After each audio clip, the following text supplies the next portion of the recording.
name is Kellen, and today I will share a story called The Bouncing Apple.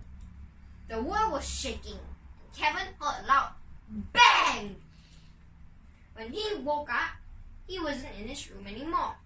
Instead, he was inside somewhere strange. He touched the wall and it felt moist. He tried to dig himself out, but it was no avail. Then he did something rather peculiar. He tasted the wall. It was sweet. Finally, he decided, I'm going to eat my way out. After eating a hole, he popped himself out and looked around. He was in an apple. Kevin saw that he was in a rubbish dump, but he was not alone.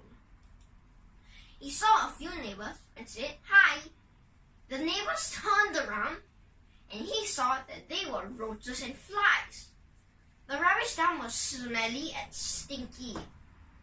He was so scared and ran back into the apple. His sudden movement made the apple roll and bounce. He began to bounce and tumble, bounce and tumble, bounce and tumble. Finally, it came to a stop. He popped himself out again. He sniffed the air, and the smelly odor was no more. He realized the apple had rolled into a compost heap. And once again, he met some neighbors. These neighbors were squirmy. They were the earthworms.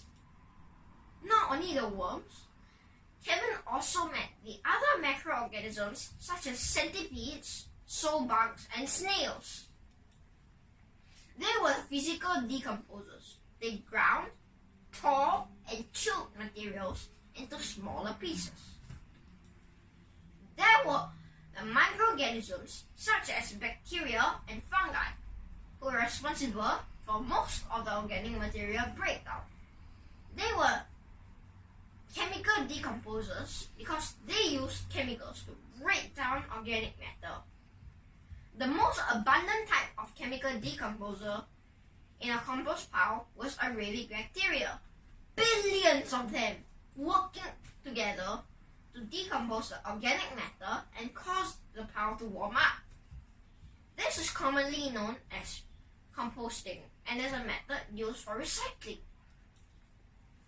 The end product would be a humus-like material known as compost, which is good fertilizer for the plants. Furthermore, it did not smell bad.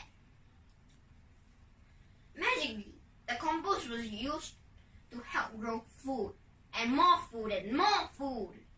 This was a glorious sight to behold.